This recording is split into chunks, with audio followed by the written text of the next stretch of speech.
Hello student, स्वागत है आप सबको स्टडी टाइम यूट्यूब चैनल पर। स्टूडेंट, इस वीडियो के माध्यम से क्लास 8 का साइंस का जो आपका 6 चैप्टर है एनसीईआरटी का दहन और ज्वाला, इस अध्याय का जो प्रश्न मतलब ऑब्जेक्टिव क्वेश्चन जो है, ऑब्जेक्टिव क्वेश्चन इस वीडियो के माध्यम से मैं बताने वाला हूं। तो वीडियो को ध्यान से देखिएगा और अगर कोई भी क्वेश्चन में अगर आपको कहीं भी प्रॉब्लम होता है तब आप वीडियो में कमेंट करने का प्रयास कीजिएगा।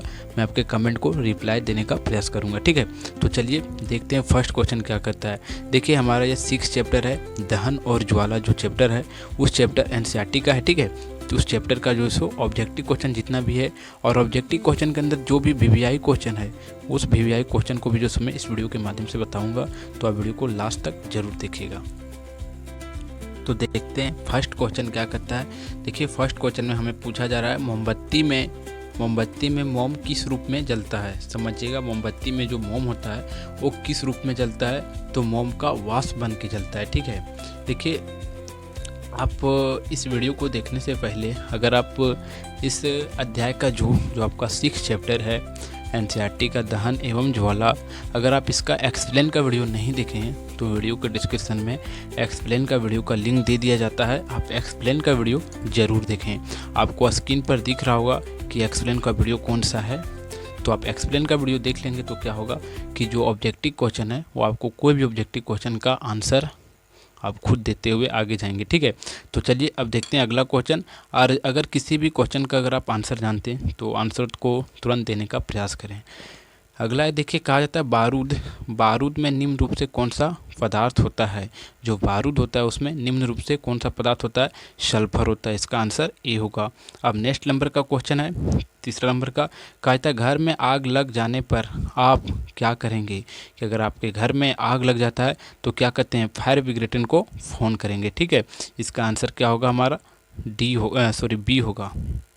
अब अगला नेक्स्ट चौथा नंबर का है।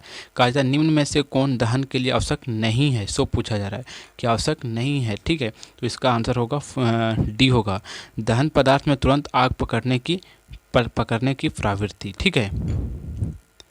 अब अगला देखते हैं जो 5 नंबर का है। कहा जाता है माचिस की तिल्ली के सिर पर निम्न में से कौन सा पदार्थ लगा है। जो माचिस की तिल्ली होती है जो आप यूज करते हैं अपने घरों में, उसके पर आप देखते होंगे कुछ जो मतलब क्या होता है, वो बारूद तरह का ही होता है। तो कौन सा पदार्थ होता है वही पूछा जा रहा है, ठीक है। तो पांचवा का आंसर हमारा क्या होगा, ये हमारा जो है सो पोटेशियम क्लोराइड का मिश्रण होता है, ठीक है। इसका आंसर बी होगा 5 का। अब हम देखते हैं जो 6 नंबर का क्वेश्चन है, 6 नंबर का इसका देखते हैं।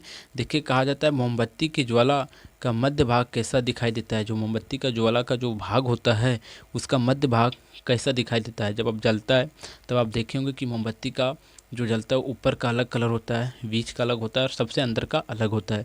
तो 6 नंबर का क्वेश्चन का आंसर आपका हो जाएगा बी, ठीक है, पीला होगा। अब अगला हमारा नेक्स्ट नंबर 7 नंबर का क्वेश्चन है। कहा जाता है निम्न में किस ईंधन का ऊष्मीयमान सबसे अधिक होता है। तो हाइड्रोजन का। किसका होगा, हाइड्रोजन का, ठीक है। जो कि हम लोग उपयोग में नहीं लाते हैं हाइड्रोजन का, लेकिन अगर इसका टेम्परेचर देखा जाए तो बहुत अधिक होता है। ये जलने पर बहुत ज़्यादा हीट जो है सो रिड्यूज करता है। अब अगला हमारा 8 नंबर का क्वेश्चन है।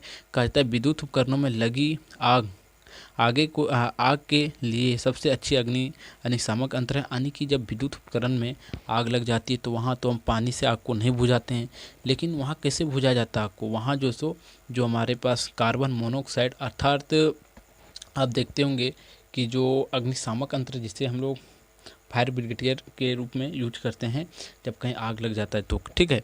तो उसका उपयोग हम लोग ज़्यादा से ज़्यादा करते हैं और उसमें हमारा कार्बन डाइऑक्साइड गैस भरा होता है। अब अगला हमारा 9 नंबर का है। कहा जाता है ज्वाला में कितने क्षेत्र होते हैं। जो ज्वाला होता है उसमें कितना क्षेत्र होता है मोमबत्ती का ज्वाला में। तो हमारा 9 नंबर का क्वेश्चन है। 9 नंबर का क्वेश्चन का आंसर 3 होगा, ठीक है, यानी कि बी 3 होता है। अब अगला हमारा 10 नंबर का क्वेश्चन है। देखिए, 10 नंबर का क्वेश्चन देखने से पहले आपसे एक रिक्वेस्ट है कि अगर आप हमारा वीडियो यहाँ तक देखे हैं, अगर आपको वीडियो अच्छा लग रहा है तो आप वीडियो को लाइक कर दीजिए और हमारे चैनल पर अगर आप नए हैं तो चैनल को सब्सक्राइब कर दीजिएगा तो अब अगला क्वेश्चन जो हमारा 10 नंबर का क्वेश्चन है उसे देखते हैं। कहा जाता है निम्न में से कौन स्वतः दहन का उदाहरण है, सो पूछा जा रहा है, दहन का उदाहरण है। तो 10 नंबर क्वेश्चन का आंसर हमारा क्या हो जाएगा, श्वेत फास्फोरस। अब अगला हमारा आता है 11 नंबर का क्वेश्चन, समझिएगा। कहता है निम्न में कौन ज्वलनशील पदार्थ है, सो पूछा जा रहा है। तो ज्वलनशील पदार्थ कौन सा है, इसमें लकड़ी है, कोयला है, पेट्रोल है, पत्थर है। तो इसका आंसर समझिएगा 11 नंबर का आंसर हमारा हो जाएगा सी, पेट्रोल जो सो क्या है, ज्वलनशील पदार्थ है। इसमें तुरंत ही आग पकड़ लेता है। अब अगला हमारा आता है जो 12 नंबर का क्वेश्चन है, समझिएगा। कहा जाता है वह ताप जिस पर कोई पदार्थ जलना शुरू करता है क्या कहलाता है। यानी कि जैसे कि आपके पास है पेट्रोल है, तो पेट्रोल जो है सो किस टेम्परेचर पर जलना शुरू करता है उस ताप को हम क्या कहते हैं, ज्वलन ताप कह देते हैं। ठीक है। अब अगला हमारा नेक्स्ट नंबर का क्वेश्चन आता है जो 13 नंबर का क्वेश्चन है। कहा जाता है निम्नांकित में कौन सा अदहनशील पदार्थ है। अदहनशील यानी कि जो जलता नहीं है, तो पत्थर होगा इसका आंसर। ठीक है, पत्थर को नहीं जलाया जा सकता, अदहनशील है। ठीक है। अब अगला हमारा आता है 14 नंबर का। कहा जाता है तेल में लगी आग को किस अग्निशामक यंत्र द्वारा बुझाया जाता है। CO2 यानी कि CO2 कार्बन डाइऑक्साइड गैस के माध्यम से। ठीक है, क्योंकि वो क्या करता है, तुरंत आग को बुझाने का प्रयास करता है। अब अगला है 15 नंबर का, दहन के लिए आवश्यक है, यानी कि दहन के लिए क्या आवश्यक है, हवा। अगर कहीं आग लगा है और अगर हवा को रोक दिया जाता है तो क्या करता है कि हवा जो से उसे बुझा देता है आग को। तो बिना हवा का, बिना वायु का जो सो आग लग ही नहीं सकता है। अब अगला हमारा आता है 16 नंबर का। कहा जाता है ईंधन के ऊष्मीय मान का मात्रक है, यानी कि SI यूनिट जो होता है उसका SI यूनिट क्या है कि kg जूल। ठीक है, अपॉन में kg जूल। अब अगला हमारा 17 नंबर का। कहा जाता है निम्नांकित में कौन सा दहनशील पदार्थ है, सो पूछा जा रहा है। तो केरोसिन तेल हमारा क्या है, दहनशील पदार्थ है।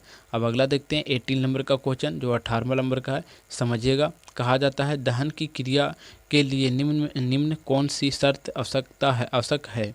18 नंबर का क्वेश्चन है। तो 18 नंबर क्वेश्चन का आंसर आपका पदार्थ के ज्वलन ताप की प्राप्ति, इसका बी होगा। अब अगला है हमारा 19वां नंबर का। निम्न में कौन विस्फोट का उदाहरण है, सो पूछा जा रहा है।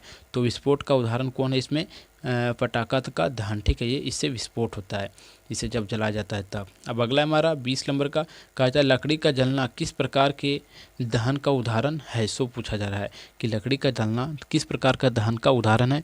तो इसका होगा मंदन हन। ठीक है। अब अगला हमारा 21 नंबर का। कहा जा रहा है निम्न में कौन दहक का पोषण है, दलहक का पोषण है। तो दलहक का पोषण कौन होगा हमारा, इसका हो सकता है कि अगर आप इसका आंसर जानते तो कमेंट कीजिएगा। इसका आंसर ऑक्सीजन होगा। ठीक है, चलिए देखते हैं क्या होगा। तो ऑक्सीजन ही होगा। ठीक है। अब अगला हमारा 2 यानी कि 22वां नंबर का क्वेश्चन है। कहा जाता है अग्निशामक यंत्र में कौन सी गैस झोंके निकलती है, कार्बन डाइऑक्साइड की गैस निकलती है। ठीक है, जो अग्निशामक यंत्र होती है उसे।